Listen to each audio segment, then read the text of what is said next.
Bonsoir, bonsoir à toutes et tous. C'est l'heure de dérouler le film politique de la journée. Film politique qui va nous ramener ce soir du côté de la bande de Gaza. Il y a eu des nouveaux heurts. 2 Palestiniens ont été tués. C'est vrai que le bilan n'est pas aussi lourd qu'hier, mais tout de même, les affrontements ont continué. Il y a une réunion aujourd'hui au Conseil de sécurité de l'ONU à New York. Les États-Unis ont de nouveau fait part de leur alliance indéfectible avec Israël. Le président Macron a téléphoné à Benyamin Netanyahou.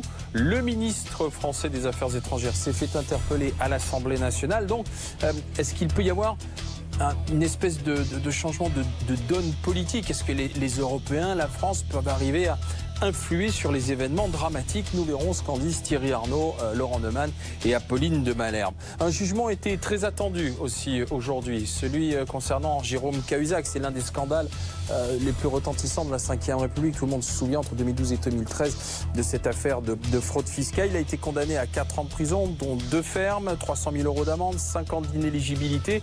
Et à l'instant, l'un de ses avocats confirmait à Laurent Neumann qu'il allait demander un aménagement de la peine, effectivement, et nous écouterons quelques réactions politiques. Et puis un anniversaire aujourd'hui, un an à l'hôtel de Matignon pour Édouard Philippe, venu de la droite, venu épauler Emmanuel Macron à l'Elysée. Donc ce soir, c'est une réunion que l'on veut discrète du côté du musée des Arts Forains, autour du chef du gouvernement, et nous y retrouverons Thomas Soulier en direct pour BFM TV. Et puis comme tous les soirs, c'est à vous de tweeter aussi avec le hashtag 20h-Paul. Il est à votre disposition pour nous dire comment toute cette actualité vous fait réagir. C'est parti, on en discute maintenant.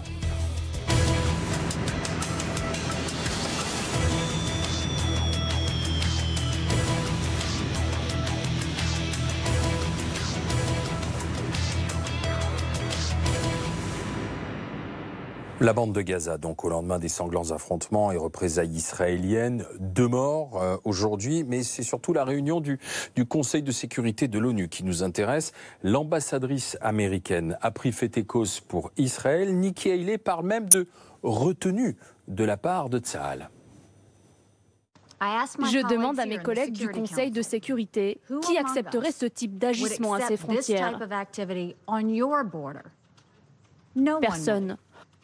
Aucun pays présent dans cette salle agirait avec autant de retenue qu'Israël ne l'a fait. Ceux qui suggèrent que les violences à Gaza ont quelque chose à voir avec la nouvelle localisation de l'ambassade se trompent, car la violence vient de ceux qui contestent l'existence de l'État d'Israël. Donc Nikki Haley à l'ambassade, au Conseil de sécurité des Nations Unies. La réunion avait lieu aujourd'hui. Avant de voir ce qui se passe du côté de l'Assemblée nationale, puisque bien sûr le ministre français des Affaires étrangères s'est fait interpeller. Et que le président français a téléphoné à Benyamin Netanyahou pour aussi tenter le dialogue, que la première ministre britannique aussi a appelé à la retenue, au calme. On voit bien que, et on le disait depuis la semaine dernière, aujourd'hui c'est entre Washington, Israël, et que tous les autres acteurs sont mis de côté. Et on voit mal comment aujourd'hui, alors qu'on a eu des affrontements sanglants hier, Laurent Neumann, comment la voix des Européens, la voix de la France peuvent peser dans ce qui se passe? Alors d'abord, la voix de l'Union européenne, elle est totalement silencieuse, inaudible pour une raison extrêmement simple, c'est que les pays membres de l'Union européenne sont totalement divisés, notamment sur l'installation de l'ambassade américaine à Jérusalem. Figurez-vous que pendant l'inauguration, hier, il y avait des représentants de l'Autriche, de la République tchèque, de la Roumanie, de la Hongrie. Comment voulez-vous que l'Union européenne puisse parler d'une seule et même voix? Ça n'est pas possible. L'autre étonnement dans cette histoire, c'est le silence assourdissant des capitales arabes. Parce qu'il y a désormais un axe entre Israël, les États-Unis et l'Arabie saoudite. Et effectivement, c'est le Koweït qui a demandé la réunion du Conseil de sécurité. On parle beaucoup de ce qui s'est passé hier. Vous imaginez, 60 morts et des milliers de blessés. La presse arabe est remplie de ce qui s'est passé hier, mais les dirigeants arabes, eux, eh bien, ils ne s'expriment pas, ou en tout cas, ils font le minimum syndical. Et du coup, on a l'impression, effectivement, que Donald Trump, avec Benjamin Netanyahou, ils font à peu près ce qu'ils veulent, et que le processus de paix, lui, il a pris sacrément du plomb dans l'aile. Thierry Arnaud. Oui, alors effectivement, c'était une situation déjà complexe qui le devient encore plus pour toutes les raisons que Laurent évoque. Et en particulier, c'est vrai, ce qui est frappant, c'est le fait que la cause palestinienne ne soit plus du tout soutenue comme elle l'était auparavant par le monde arabe pour faire simple. Et il est clair aussi que, évidemment, cette désunion européenne ne va pas faciliter les choses, ni le travail de ceux qui veulent faire bouger les choses comme Emmanuel Macron. Alors, on va pardon Thierry de vous interrompre, mais il fallait s'attendre à une prise de position aussi dure de la part de l'ambassadrice américaine aux Nations Unies. Les mots qu'elle emploie, c'est les mots qu'emploie Donald Trump, c'est la thèse de Washington tout à fait classique. Israël est tout à fait fondé à défendre sa frontière, c'est une manipulation du Hamas, des pauvres innocents qu'on envoie au massacre à cette frontière, et Israël fait son travail. Et cette séance a été un parfait exemple de dialogue de sourds diplomatique, puisqu'il y a cette présentation américaine, l'ambassadeur de France, lui, François Delatte, il dit que la réponse israélienne a été totalement disproportionnée, qu'elle a été totalement inadaptée, et la France demande une enquête indépendante des Nations Unies sur ce qui s'est passé. Justement, le chef de la diplomatie française était interpellé lors des questions gouvernement tout à l'heure à l'Assemblée nationale. Il a répondu, Jean-Yves Le Drian, que rien ne saurait justifier ces violences. On l'écoute. Nous avons un désaccord sur le fond. Jérusalem a vocation à devenir la capitale de 2 États au terme d'un règlement négocié. Et nous avons un désaccord sur l'opportunité, car le Moyen-Orient est confronté à suffisamment de tensions, au terrorisme et à la multiplication des crises et au blocage du processus de paix. Ajouter une action de ce type à la situation que nous connaissons était vraiment une inefficacité opportune. Apolline de Malherbe, on se souvient qu'en d'autres temps, il y avait des mots plus fermes même de la part de la présidence française. On se souvient de Jacques Chirac, qui était même accusé un temps par Israël d'être trop du côté des Arabes, trop du côté des Palestiniens. Mais alors là, on a vraiment l'impression d'être atone, complètement atone. Alors qu'il y a 10 jours, 15 jours, on avait un Emmanuel Macron qui se targuait de pouvoir dialoguer quasiment d'homme à homme, de manière très virile avec Donald Trump. La France, elle se retrouve un tout petit peu entre deux chaises, parce qu'effectivement, comme vous le rappeliez, il y a quand même 2 semaines, avec force, émotion, gestuelle, il y avait cette amitié qui était très affichée avec Donald Trump, et on a vu qu'effectivement, dans les faits, ça n'avait pas eu le moindre impact sur la décision de Donald Trump, notamment sur l'Iran. Donc le président se rend forcément compte que quoi qu'il fasse, c'est-à-dire malgré la proximité, l'amitié avec Donald Trump, il ne réussit pas à le faire évoluer sur les questions internationales. On pourrait au moins se fendre d'un communiqué quand même plus ferme ou d'une prise de position plus ferme. Attention, les mots quand même de Jean-Yves Le Drian étaient relativement clairs. Malgré tout, il condamne la violence. Attention, ce qui est vrai, c'est que là aussi, la France ne sait pas forcément quelle place est exactement occupée. Souvenez-vous, il y a tout simplement 5 ou 6 jours précisément, il me semble que c'était jeudi, il y a eu ces frappes cette escalade de violence entre Israël et l'Iran. Et lorsque Jean-Yves Le Drian a été interrogé, et d'ailleurs par Laurent Neumann ici présent, Jean-Yves Le Drian a condamné plutôt l'Iran qu'Israël, estimant qu'Israël avait agi en réponse aux attaques iraniennes. Donc, la France se veut relativement mesurée. On fait du en même temps. Soutenant Israël quand il estime qu'Israël est effectivement en nécessaire défense de son territoire, comme ça a été le cas jeudi et vendredi dernier, ou alors, à l'inverse, condamnant Israël, comme ça a été le cas. C'est pas la peine de taper très fort du poing sur la table, Alain, si on sait que taper du poing sur la table très fort n'aura aucun effet. Il vaut mieux garder cette cartouche-là de la déclaration très ferme, de la prise de position très forte, pour des circonstances où elles ont davantage de chances d'être efficaces. Et l'une des difficultés, c'est que la France a toujours été sur la même ligne, elle n'en a pas changé. Processus de paix avec 2 États souverains sur ce territoire. Le problème, c'est qu'il n'y a plus de processus de paix et que Mahmoud Abbas ne veut plus entendre parler de la médiation américaine pour un quelconque processus de paix, et que d'ailleurs le chef de l'autorité palestinienne ce soir a rappelé son ambassadeur à Washington, ce qui en dit long. Donc quel rôle la France peut jouer dans un système où il n'est plus question de processus de paix, c'est toute la difficulté. On en reparlera tout à l'heure dans le 20h30 live, et nous serons à la fois en direct de la frontière entre le territoire palestinien et Israël, et nous serons en direct des États-Unis pour revenir sur ce dossier.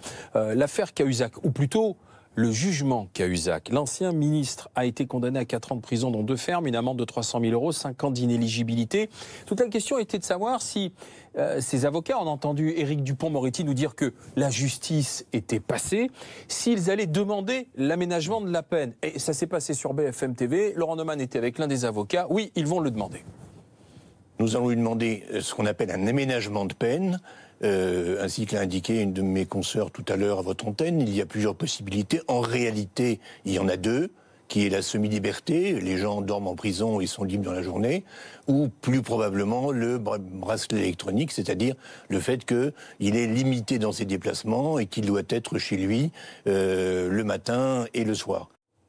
Donc l'aménagement de peine, ça va être demandé dans les prochaines semaines. Oui, alors d'abord, il faut laisser passer le délai de pourvoi en cassation. A priori, il n'y aura pas de pourvoi en cassation. Donc c'est une question de semaines, sans doute dans le courant du mois de juin. Et ce sera peut-être, en tout cas c'est ce que disait Jean-Alain Michel à l'instant, ce sera sans doute le juge d'application des peines d'Ajaccio, parce que c'est là où Jérôme Cahuzac passe l'essentiel de sa vie, dans une maison familiale en Corse. Et donc si c'est la deuxième hypothèse qui est retenue, c'est-à-dire celle d'une surveillance électronique avec un bracelet, eh bien, il faut que ça se passe là-bas. Et la question d'ailleurs pourrait se poser de savoir s'il pourrait d'ailleurs revenir sur le continent. Enfin, en tout cas, ils vont demander un aménagement de peine et donc monter un dossier pour expliquer ce que va devenir Jérôme Cahuzac. Où est-ce qu'il va travailler, quels seront ses revenus, quelle sera son adresse. Comme n'importe quel justiciable. Comme n'importe quel justiciable. C'est le début du quinquennat de François Hollande qui avait été secoué, éclaboussé par cette affaire Cahuzac, et l'ancien président de la République réagissait justement aujourd'hui.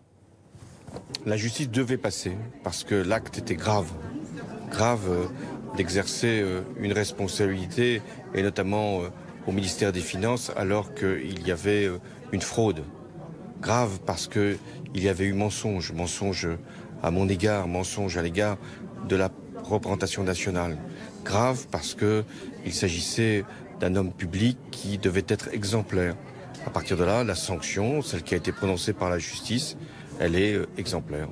Justice exemplaire, justice est passée. Thierry Arnaud, réaction de l'ancien président, qui a souffert de cette affaire Cahuzac. Oui, bien sûr, même si lui est irréprochable et son intégrité n'a jamais été mise en cause dans cette affaire, mais c'est vrai que cette affaire lui a porté un grave préjudice, naturellement à lui, au début de son quinquennat, à cette majorité.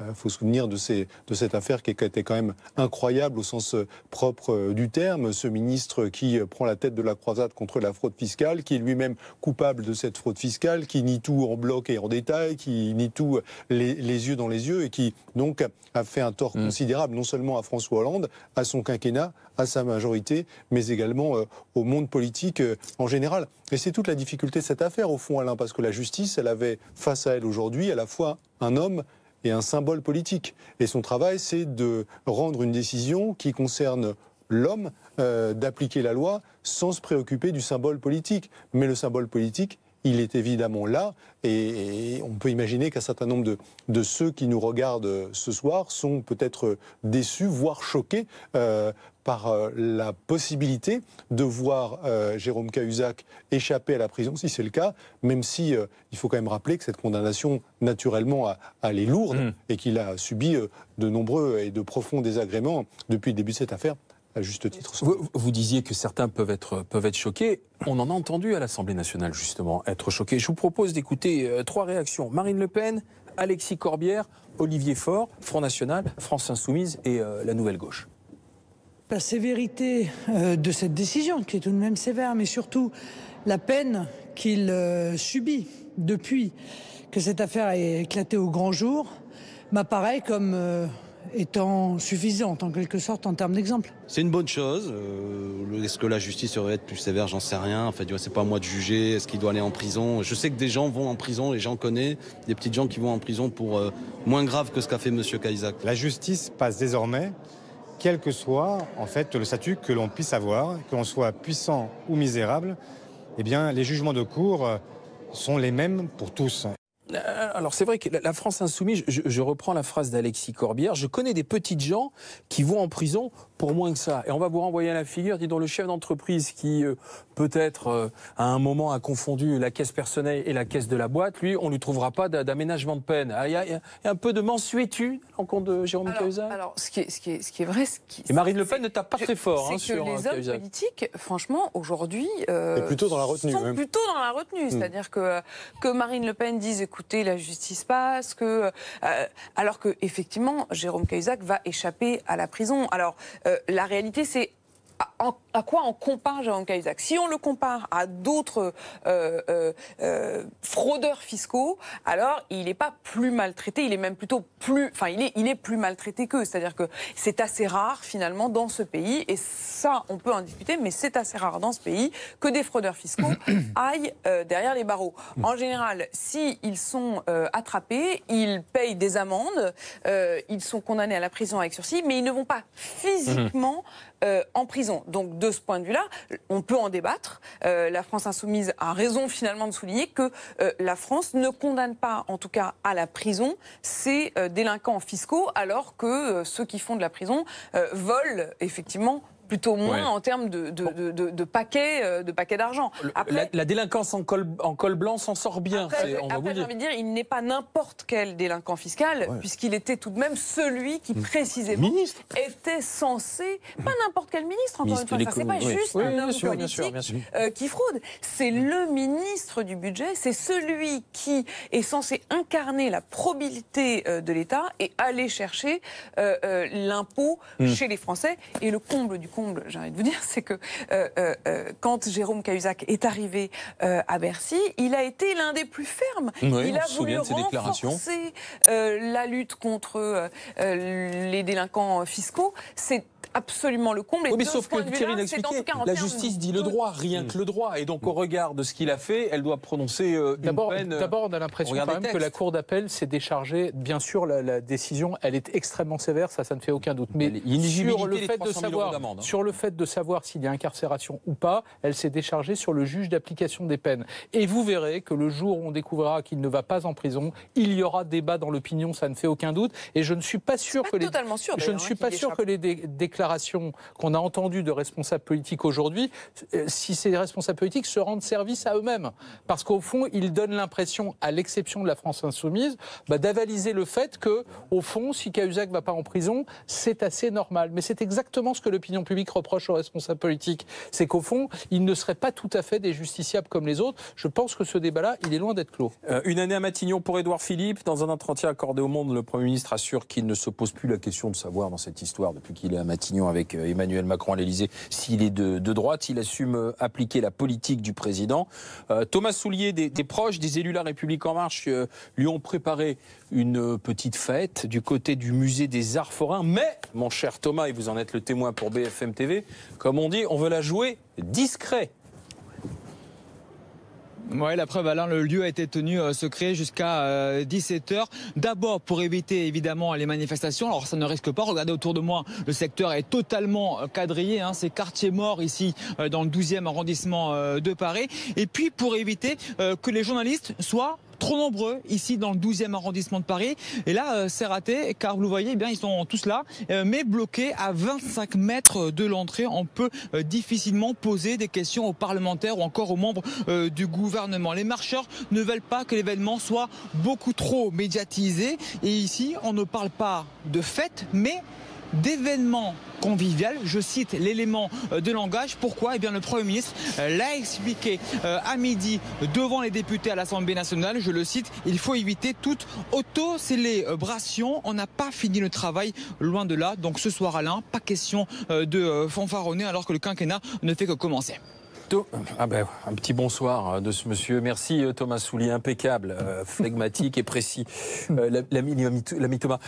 Question, est-ce qu'il a su imprimer sa marque à Matignon ? Y a-t-il une marque Édouard Philippe rue de Varennes depuis un an ?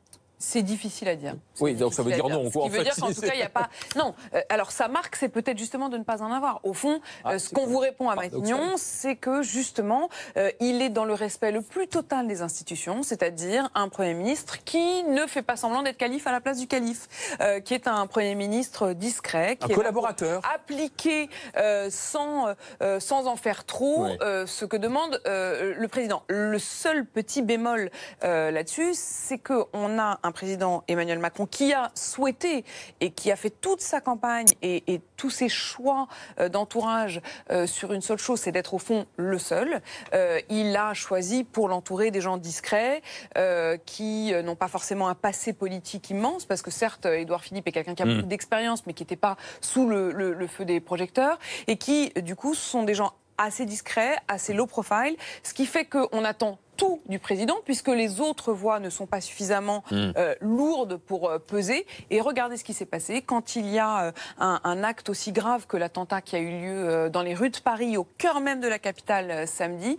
Si le président lui-même ne s'exprime pas, ce qui a été le cas, puisqu'il a choisi de ne s'exprimer que sur Twitter, ce qui honnêtement paraît quand même un peu léger par rapport à la charge que c'est d'avoir quelqu'un qui est poignardé au hasard des rues dans la capitale de la France.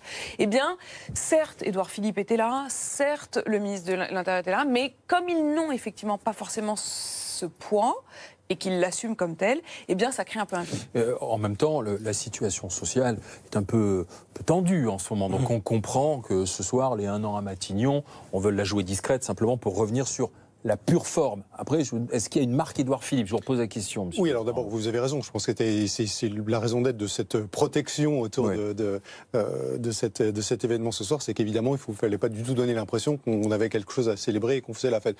Moi, je trouve qu'il a été plutôt habile, Édouard Philippe. Il faut quand même se rappeler du contexte dans lequel il arrive. Et il arrive avec 2 handicaps qui sont quand même très lourds. Le premier, c'est que c'est un inconnu à peu près total. Et le deuxième handicap, c'est que pour ceux pour lequel il n'est pas un inconnu total, c'est plutôt un traître, puisqu'il est parti faire campagne, il était l'un des principaux soutiens d'Alain Juppé, et il devient le Premier ministre d'Emmanuel Macron. Donc c'est quand même une façon de démarrer qui est évidemment pas totalement confortable. Et autant les débuts sont, pour ces raisons-là, sans doute un peu hésitants, autant je trouve qu'il prend progressivement sa marque, il s'installe dans la fonction, il arrive à porter des décisions qui ne sont pas forcément faciles, et pour l'instant il les tient, sur Notre-Dame-des-Landes, sur les 80 km/h, il lâche pas sur cette réforme de la SNCF qu'il est en train de mener jusqu'au bout, en tout cas c'est ce qu'il pense, d'ici la fin du mois, voire le début du mois de juin. Et donc je pense qu'il y a un style, Philippe, qui n'est pas un style effectivement très ostentatoire, mais qui s'installe. Discret mais efficace, en fait. Sérieux, appliqué. Et qui fonctionne.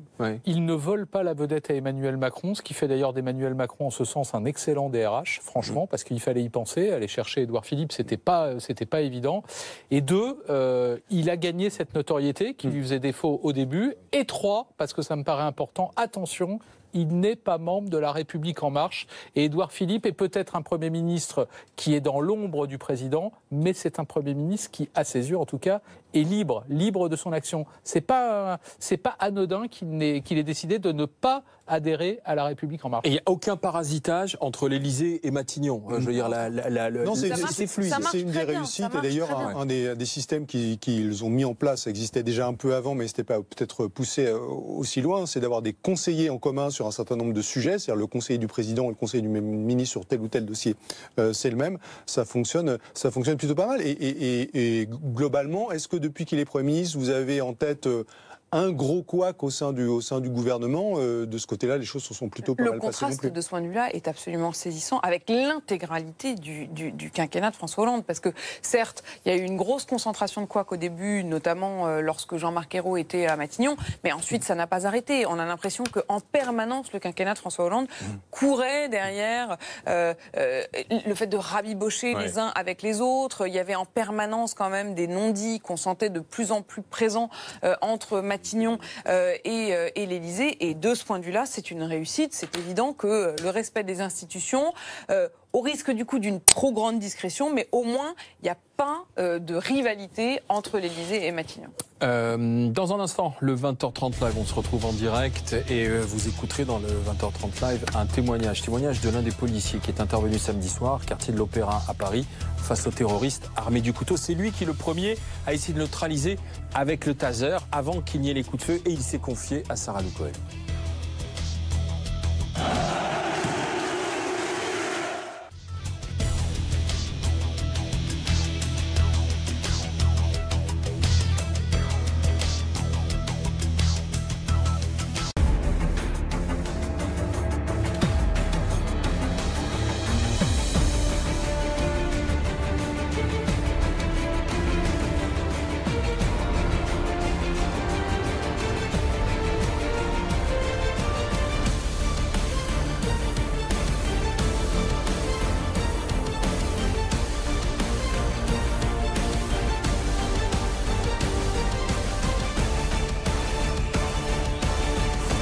BFM TV, première sur l'info.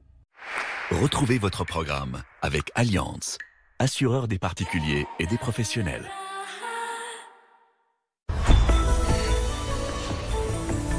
Sur le web, retrouvez bfmtv.com. Avec Fleury Michon, vous allez changer de point de vue sur la salade. Fraîche. Gourmande. Croquante. Votre salade jarre par Fleury Michon prend de la hauteur au rayon frais. 6 nouvelles recettes vertigineuses. Fleury Michon, aidez les hommes à manger mieux chaque jour.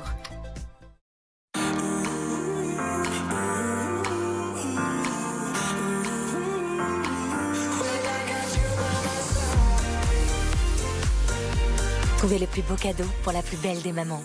Avec Swarovski. Goûtez l'excellence, l'or espresso. Maintenant dans une capsule aluminium, compatible avec votre machine espresso à capsule. L'or, sans doute le meilleur café du monde. Élite Rencontre, le site de rencontre de référence pour célibataires ambitieux. Inscrivez-vous dès aujourd'hui et revivez l'amour sur éliterencontre.fr.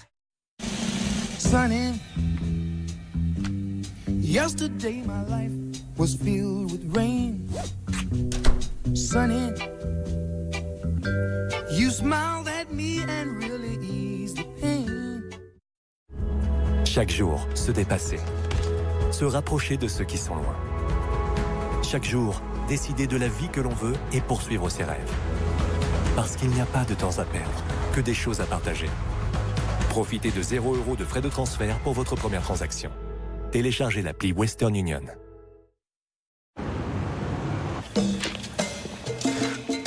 Tout est en stock, c'est pratique. Les prix sont si bas qu'on en profite. Et c'est l'essentiel. Oui, c'est l'essentiel. La qualité, un prix au top. Brico Dépôt, là on stock.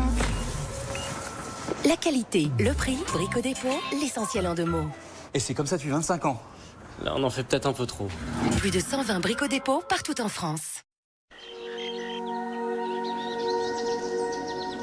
Comme ça, elle respirera mieux.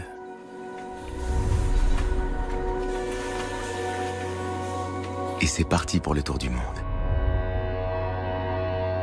Économiser sur tout, oui, sauf sur le beau. Un jour peut-être, même les gratte-ciels seront en bois. Moi, je préfère les jeux qui sont de la forêt. Pour moi, c'est le bois. J'ai révolutionné l'accès à une literie de qualité avec le contrat qualité-service. C'est une offre de location avec option d'achat. Rien à payer à la commande, livraison offerte, satisfait ou échangé. Pour la nuit, maison de la literie.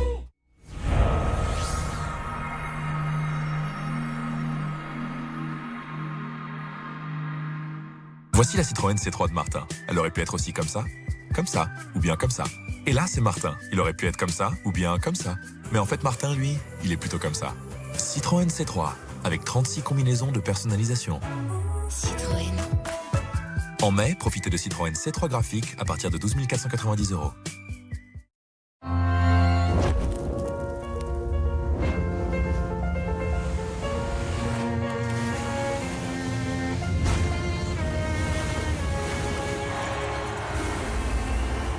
Nos yeux se protègent instinctivement des dangers qu'ils voient. Mais face à un danger invisible comme les UV, ils sont sans défense. Alors Zeiss invente la protection UV totale pour tous ces verres du quotidien.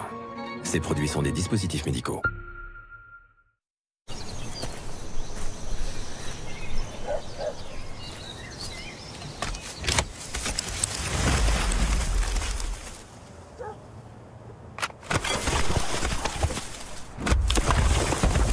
Gamme à batterie Steel. C'est comme si c'était fait. Steel, la performance est notre exigence. Bien dormir avec Rosana. Stretching et hydratation sont la solution. Le soir, étirez-vous bien, pieds flex, ventre rentré, pas d'excitant, dîner léger et surtout, buvez Rosana chaque heure jusqu'au coucher. Rosana est naturellement gazeuse, elle contient du magnésium et le magnésium contribue à réduire la fatigue. Mon magnésium, c'est Rosana. Chérie, je voulais te dire que... Oui? T'as fait un truc à tes cheveux? Non. Vous allez voir du cinéma partout. Nouveau avec les offres SFR. Profitez de tout le cinéma que vous aimez, des héros préférés de vos enfants et des séries exclusives comme Taken ou Victoria. Avec SFR Ciné-Série sans engagement à seulement 4 € par mois pour les clients SFR au lieu de 10 €. Tu as toujours eu ce regard unique sur le monde qui t'entoure. Peu importe le challenge. Tu as choisi la spontanéité et l'ouverture d'esprit au lieu du conformisme. Tu as su tracer ta propre voie. Celle qui fait de toi qui tu es. Et la route est encore longue et pleine de surprises. Maîtrisez votre trajectoire. Renault, partenaire officiel du Festival de Cannes.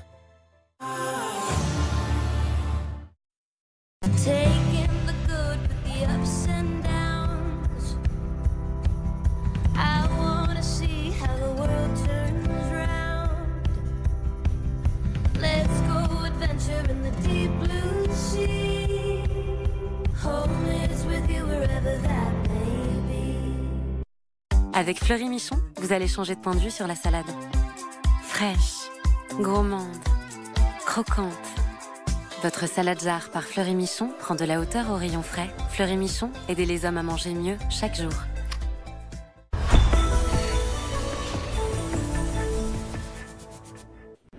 On reprend le fil de l'actualité, 20h30 live jusqu'à 21h soir. Nous allons écouter le témoignage d'un des policiers intervenus quartier de l'Opéra à Paris samedi soir face au terroriste Ramzat Assimov. Il a raconté la détermination de l'homme, le couteau à la main, le face-à-face, la réaction, taser, coup de feu, le tout. En quelques secondes, il s'est confié à Sarah Lou Cohen. 2 morts aujourd'hui dans les rangs palestiniens dans de nouveaux affrontements à Gaza. Nous serons à la frontière israélo-palestinienne. Notre envoyé spécial a rencontré un des porte-parole de l'armée de Tsahal. Devant le Conseil de sécurité de l'ONU, les États-Unis ont renouvelé leur soutien indéfectible à Israël et le président Macron a tenu à appeler aussi le Premier ministre Netanyahou. Commentaire politique, analyse dans un instant avec Cédric Fesch à New York et Thierry Arnaud, le chef du service politique de BFM TV. Jérôme Cahuzac, condamné à 4 ans de prison, 2 ans avec sursis, 2 ans ferme. L'ancien ministre au cœur d'un scandale d'évasion fiscale entre 2012 et 2013. Ses avocats vont demander un aménagement de peine. Mais il n'échappera pas à l'inéligibilité de 5 ans et les 300 000 € d'amende. Commentaire de Bruno Jeudi, à suivre dans un instant. Football, la finale de l'Europa League, J-1, Olympique de Marseille, Atlético Madrid. Les joueurs de l'OM sont arrivés à Lyon. 20h30 live donc en direct de Lyon justement dans un instant où Patrick Sauce nous parlera non pas tactique, technique, mais mesures de sécurité, d'encadrement des supporters. Le temps demain matin, grisaille sur le sud-ouest avec de l'instabilité au nord-est et au massif central. Le temps plus clément, calme, ensoleillé sur le reste du pays. Des grisailles du côté de la Manche quand même. Les températures au lever du jour, 7 à Aurillac, 10 du côté de Lille, 13 entre Perpignan et la Côte d'Azur.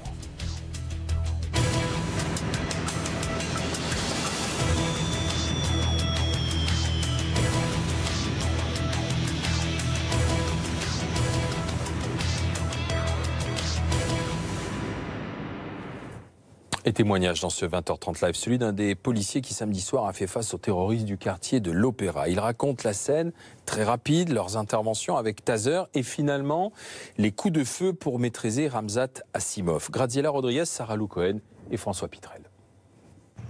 C'est la première fois que François revient sur les lieux de l'attaque. Un quartier que ce policier expérimenté connaît bien pour y patrouiller tous les jours. Pas d'appréhension particulière, mais des souvenirs très précis. La densité de la foule massée sur les trottoirs en ce samedi soir. Et ce moment où, avec ses deux collègues, il s'est retrouvé face à Khamzat Asimov, le terroriste. Au départ, il nous tourne le dos. Et à un moment donné, il se retourne, il nous voit. Et là, il marche vers nous, donc d'un pas déterminé. Hein. Donc en criant je vais vous planter, tire, tire. Donc moi j'avais déjà le taser en main. Comme le veut le protocole d'intervention, François utilise en priorité le pistolet à impulsion électrique quand le terroriste est suffisamment proche, à environ 4 mètres. Mais le taser se révèle inefficace à 2 reprises. Un de mes collègues donc, comprend tout de suite que ça commence à être dangereux, donc il sort son arme. Tout ça, c'est vraiment, ça se passe en 10-20 secondes, même pas. Hein. Et là, mon collègue donc, déclenche 2 tirs. La première balle se loge près du cœur. La deuxième balle termine sa course dans la vitrine de ce restaurant, heureusement fermé. Quand j'ai vu son comportement, pour moi, c'était un déséquilibré. Hein. C'est après qu'on comprend que, en fait, effectivement, que c'était un terroriste. Âgé de 29 ans, le policier qui a tiré est soudain pris de doute. Car à ce moment-là, les 3 policiers ignorent encore tout de leur agresseur. François tente alors de le rassurer. T'avais pas le choix, c'était toi ou lui, donc t'étais en légitime défense, il n'y a pas de problème, donc calme-toi. De quoi on prend conscience? Qu'il aurait pu avoir un carnage, qu'il aurait pu continuer. François veut retourner sur le terrain sans attendre. Ses collègues espèrent que les 3 policiers seront décorés de l'Ordre national du mérite. Et puis concernant l'enquête sur cette attaque, les parents de l'assaillant, on l'a appris aujourd'hui, ont été remis en liberté. Garde à vue prolongée en revanche pour l'un de ses amis, l'homme qui avait lui été interpellé dimanche après-midi dans son quartier d'enfance du côté de Strasbourg. 20h30 live maintenant en direct de Gaza où nous allons retrouver Julia Delage pour BFM TV au lendemain des représailles sanglantes à Gaza. On craignait une nouvelle journée de manifestations, d'affrontements. Ça n'a pas été le cas, Julia. Effectivement, la mobilisation a marqué un très net coup d'arrêt. Aujourd'hui, quelques dizaines, quelques centaines de personnes, peut-être très déterminées, se sont approchées au plus près des frontières pour provoquer l'armée israélienne qui, elle, a répliqué la plupart du temps à coups de gaz lacrymogène. Mais il faut dire que les organisations qui soutiennent cette mobilisation, sans y être forcément à l'origine, je parle évidemment du Hamas ou du Fatah, eh bien, n'ont pas sur la journée d'aujourd'hui assurer la même logistique qu'hier, ce qui fait que, eh bien, tout simplement, beaucoup de manifestants n'ont pas pu se rendre sur les points de manifestation au plus près de la frontière. Il faut dire aussi que le très lourd bilan d'hier a peut-être dissuadé notamment les familles de se rendre sur les différents points de manifestation. Mais vraiment, ce qui était frappant, c'est le contraste entre l'extrême détermination que nous avons constatée chez les manifestants hier et la quasi-absence totale de mobilisation aujourd'hui. Julia Delage avec Charles Kemener en direct de Gaza pour BFM TV. Et les regards aujourd'hui, les observateurs internationaux, les analystes politiques, regardez ce qui devait se passer du côté de New York avec la réunion du Conseil de sécurité. Cédric Fesch, vous êtes à New York pour BFM TV. Sans surprise, on a entendu l'ambassadrice américaine aux Nations Unies prendre fait et cause de manière très déterminée pour Israël. Oui, elle a même déclaré qu'aucun pays des Nations Unies n'aurait agi avec autant de retenue qu'Israël hier à Gaza. Et la Maison-Blanche a déclaré, je cite, que la responsabilité de ces morts tragiques repose complètement sur le Hamas. Pour le ministre des Affaires étrangères, Mike Pompeo, le Hamas a intentionnellement et cyniquement provoqué cette réponse et Israël a le droit de se défendre. La majorité de la communauté internationale reconnaît bien sûr à Israël le droit de se défendre, mais comme la France, je cite, condamne les violences disproportionnées des forces armées israéliennes qui ont tiré à balles réelles et réclame une enquête. La France demande aussi aux manifestants palestiniens d'éviter tout débordement et met en garde ceux comme le Hamas qui chercheraient à instrumentaliser ces manifestations et menacer la sécurité d'Israël. C'est en fait une guerre de tranchées à l'ONU où chacun reste sur ses positions. Israël, soutenu par les États-Unis, estime normal d'avoir tiré à balles réelles sur la foule qui s'approchait de sa frontière et estime légitime que Jérusalem soit reconnue comme capitale par les États-Unis. Et puis la communauté communauté internationale, elle, regrette que les Américains aient rompu le consensus qui veut qu'il n'y ait pas d'ambassade à Jérusalem tant que le partage de la ville sainte n'est pas réglé. Et elle déplore aussi la violence de l'armée israélienne, même si elle n'est pas dupe du rôle du Hamas derrière les foules de Palestiniens. Cédric Fesch en direct des États-Unis pour BFM TV. À l'instant, on apprend que les Palestiniens ont rappelé leurs représentants aux États-Unis, communiqué qui vient de Ramallah. Thierry Arnaud, le président de la République Emmanuel Macron s'est entretenu avec le Premier ministre israélien Benjamin Netanyahou, mais on a tout de même l'impression, et ce n'est pas qu'une impression, c'est-à-dire que la France et l'Europe, de manière générale, sont complètement hors jeu dans ce regain de tension sur place. Oui, c'est très difficile ce soir-là de ne pas dresser un constat d'impuissance de la communauté internationale en général, de la France et de l'Europe. Et d'ailleurs, il a été noté que des représentants d'autres pays de l'Union européenne étaient présents à l'occasion de l'inauguration de cette ambassade américaine désormais installée à Jérusalem. C'est bien la preuve que l'Europe est désunie. Et une autre preuve étant que, au fond, l'allié diplomatique le plus puissant et le plus solide de la France dans cette affaire aujourd'hui en Europe, c'est le Royaume-Uni, c'est Londres qui s'apprête à quitter l'Union européenne dans le cadre du Brexit. Alors effectivement, le président a appelé aujourd'hui Benjamin Netanyahou pour lui rappeler l'importance du dialogue. Il s'est entretenu également avec le président de l'autorité palestinienne, avec le roi de Jordanie, mais tout ça ne débouchera pas sans doute sur grand-chose de concret dans un contexte où on a vraiment le sentiment, encore une fois, que l'Europe et la France sont impuissantes face à ce qu'il faut bien appeler un coup de force de la part des États-Unis et d'Israël, de la part de Donald Trump et de Benjamin Netanyahou. Thierry Arnaud, un mot encore de l'actualité internationale, ça tient en une ligne. La Corée du Nord menace d'annuler le sommet avec Trump parce qu'il y a eu des exercices militaires américano-sud-coréens. C'est ce qui se dit du côté de Pyongyang et Séoul. Ministre au cœur d'un des scandales politiques les plus retentissants de la Ve République, Jérôme Cahuzac a finalement été condamné à 4 ans de prison, dont 2 fermes, mais avec une peine aménageable. Caroline Mire, née la Prod'Homme. Le cordon de gendarmes ne suffit pas à protéger Jérôme Cahuzac de la frénésie médiatique. C'est derrière un mur formé par ses avocats que l'ancien ministre du Budget avance, petit comme écrasé par le poids de la situation. À cet instant, il ne sait pas encore qu'il évite de justesse la prison. Pendant près d'1 heure, il écoute, calme, concentré, les motivations du président de la Cour d'appel. Condamné à 4 ans de prison, dont 2 avec sursis, son principal conseil va immédiatement demander un aménagement de peine au juge d'application des peines. Jérôme Cahuzac ne mérite pas la prison, dit-il. On estime que ça n'est pas une victoire de la défense, mais que c'est une réelle victoire de la justice. Évidemment, Jérôme Cahuzac ne mérite pas la prison. La prison, c'est fait évidemment pour sanctionner, c'est fait aussi pour réinsérer, et là, en l'occurrence, ça n'a pas de sens. C'est fait aussi pour mettre les gens dangereux à l'abri et à l'écart. Et très franchement, là non plus, ça n'avait pas de sens. Donc cette décision, elle est conforme à nos voeux.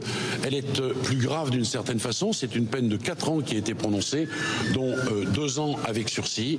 Et nous avons toute une discussion et tout un combat judiciaire à mener pour donner un certain nombre d'éléments relatifs à ce que fait et ce que fera Jérôme Cahuzac, qui est évidemment l'architecte de son avenir. Jérôme Cahuzac a choisi de ne pas s'exprimer, mais s'est senti capable de fendre la meute des journalistes sans sa garde rapprochée. Reconnu coupable de fraude fiscale, blanchiment et déclaration mensongère à la Commission pour la transparence financière, il est également condamné à 5 ans d'inéligibilité et 300 000 € d'amende. Il devrait pouvoir purger sa peine dans sa résidence de Corse grâce à un bracelet électronique. On peut comprendre le soulagement, Bruno Jeudi, le soulagement de Jérôme Cahuzac ce soir ? Oui, on imagine que son objectif, qui était d'éviter la prison coûte que coûte, est atteint, grâce sans doute à l'appui de son conseil, Maître Dupont-Moretti. La peine n'est pas légère, il faut le rappeler. C'est une peine même assez forte dans ce type de délit fiscal. 4 ans de prison, dont 2 ans ferme, 5 ans d'inéligibilité, 300 000 € d'amende. C'est pas léger, c'est une lourde peine, mais qui devrait permettre à Jérôme Cahuzac d'éviter la prison ferme, puisqu'il devrait bénéficier de l'aménagement de peine. Il y a assez peu de chances qu'il s'enfuit à l'étranger. Le risque de récidive est assez mince également. Et au fond, on peut imaginer que Jérôme Cahuzac, la peine la plus lourde, il la vit déjà depuis qu'il est passé aux aveux et depuis qu'il a été condamné même en première instance. C'est le bannissement social et le bannissement politique. Au fond, Jérôme Cahuzac, l'explication de sa chute, au-delà de l'affaire de fraude fiscale, qui est absolument scandaleuse, et personne, même ses avocats ce soir sur le plateau de Laurent Neumann, ne disaient pas le contraire, c'est le mensonge qu'il a qu'il a multiplié devant la représentation nationale, devant le président de la République, il l'avait nommé ministre. Jérôme Cahuzac va bénéficier de cet aménagement de peine. Il va vivre sa solitude puisqu'il a déjà commencé en Corse, dans la maison de ses parents. J'allais dire, on parlera probablement plus de lui et c'est ainsi, j'allais dire, aussi bien comme ça. Bruno, jeudi, Koh-Lanta attend un scandale ou pas? Depuis l'arrêt de l'émission pour des accusations d'agression sexuelle, la plaignante maintient ses dires. L'accusé, lui, est sorti libre et s'en charge de sa garde à vue hier. C'est donc parole contre parole. Lisa Hadef. Que s'est-il vraiment passé au 4e jour de tournage de l'émission Koh-Lanta? Alors que les caméras sont éteintes, la candidate Candide Renard appelle les équipes de production avec un talkie-walkie et fait état d'une agression. Elle raconte que les candidats dormaient à même le sol et que son agresseur présumé, Eddy, avait pris l'habitude de s'allonger entre les filles pour les réchauffer. Des propos que l'avocat d'Eddy réfute fermement. Eddy avait dit clairement à tout le monde que lui ne voulait pas dormir à côté d'une fille.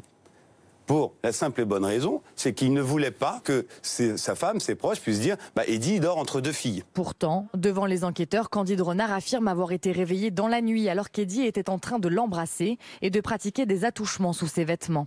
Elle l'aurait repoussé à plusieurs reprises avant de quitter l'abri où le groupe passait la nuit. Est-ce que c'est Eddy qui est venu sur vous? Réponse non.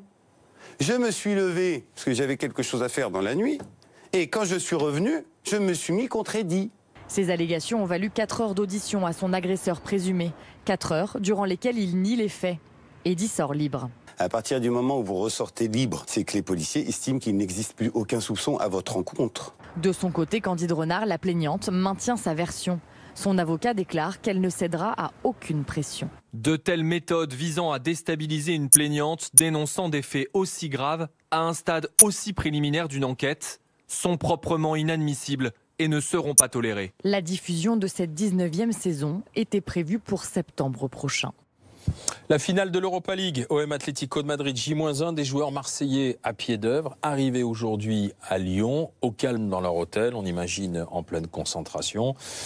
Patrick Sauce, vous êtes à Lyon, vous aussi, mais on va parler de la sécurité avec vous, la canalisation des milliers de supporters marseillais et madrilènes attendus. Oui, c'est vrai que c'est un dispositif exceptionnel qui s'annonce du côté des forces de l'ordre. 1250 policiers, c'est 2 fois le nombre de fonctionnaires de police et de CRS qui étaient mobilisés pour les matchs de l'Euro. C'est beaucoup plus que notamment les 800 CRS que vous pouvez voir sur des matchs entre le Paris Saint-Germain et l'OM à l'époque des plus grandes violences. Il s'agit de mettre en sécurité tout simplement les milliers de personnes qui vont venir demain, on l'espère, vivre une soirée magique, tant du côté des Marseillais qui vont pour la plupart se rendre directement de Marseille au stade par les bus et les déplacements officiels des supporters, et puis les Madrilènes qui eux vont arriver de très nombreux demain, ce sera dans le courant de la matinée, par avion à l'aéroport de Lyon-Saint-Exupéry. En fait, la principale inquiétude des autorités, elle porte sur quelques centaines, peut-être des milliers de personnes qui ont décidé de sortir de la zone de contrôle, notamment des groupes de supporters qui sont dans la mouvance ultra, voire hooligan. Il y a quelques centaines de membres d'un groupuscule très violent en Espagne qui cogite, qui est vraiment autour de l'Atlético Madrid. Il y a des ultras marseillais qui seront surveillés par les forces de police. Et puis, il y a aussi l'interrogation autour de certains supporters lyonnais qui voudront peut-être en découdre avec les Marseillais et les supporters de l'Atlético Madrid. Mais vraiment, le but des autorités, c'est de faire en sorte que personne ne se croise avant ou après le match. Patrick Sauce avec Justine Fontaine en direct de Lyon pour BFM TV et édition spéciale à suivre demain soir bien sûr, jour de match à 21h30 et à 22h30, le tout mené par de main de maître Jean-Baptiste Boursier. Il est temps d'aller sur la croisette maintenant, direction Cannes. Votre programme avec Magnolia.fr. Trouvez en toute liberté la meilleure assurance sur Magnolia.fr. Comparateur en assurance de prêt immobilier.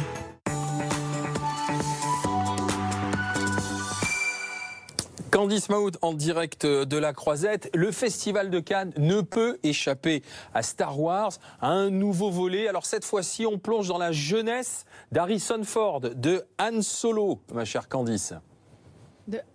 Han Solo, exactement. Et pour fêter ça, eh bien, monter des marches à grand spectacle, évidemment digne de Disney, digne surtout de la saga imaginée par George Lucas il y a maintenant plus de 40 ans. Alors, un escadron de Stormtroopers était là pour escorter, pour accueillir toute l'équipe. Chewbacca en tête, tout en poil. Alors, heureusement qu'il faisait pas 40 degrés sur la croisette. Il a tenu chaud à Ron Howard, le réalisateur, et évidemment à Alden Ehrenreich, le tout nouveau, donc Han Solo. C'est les toutes jeunes années, donc les toutes jeunes années d'Han Solo, avant qu'il ne devienne le contrebandier le plus cool de la galaxie. Candice Mahout, alors ça c'est Hollywood, c'est Star Wars. Le film français présenté, lui, c'est au cœur des conflits sociaux. Un film engagé, il s'appelle En guerre, il est signé Stéphane Brisé avec Vincent Lindon. Voilà, c'était un peu plus tôt dans l'après-midi. Ils sont arrivés tous à pied. Vincent Lindon, Stéphane Brisé et tous les acteurs du film, sobres, dignes et déterminés à faire entendre la voix de ceux qu'ils défendent dans ce film, de tous ces ouvriers qui sont déterminés à ne pas laisser leur usine fermée. On est au cœur des discussions salariales, patronales, des discussions syndicales. Ça fait évidemment écho beaucoup à l'actualité. Beaucoup de gens se reconnaîtront. Ça fait écho à tous justement les conflits syndicaux récents. C'est un film très fort, filmé à la manière d'un documentaire. C'est l'une des claques de cette quinzaine. Il était temps parce qu'on en attendait, mais voilà, Stéphane Brisé et Vincent Lindon sont là pour ça. Candice Mahout en direct de Cannes pour BFM TV avec Ouliana Malichev.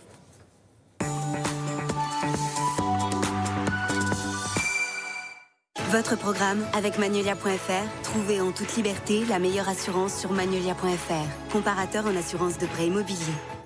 Ah, puis ça aussi, c'est digne d'une super production, ce qui va se passer à Londres, le mariage de Harry et Meghan Markle.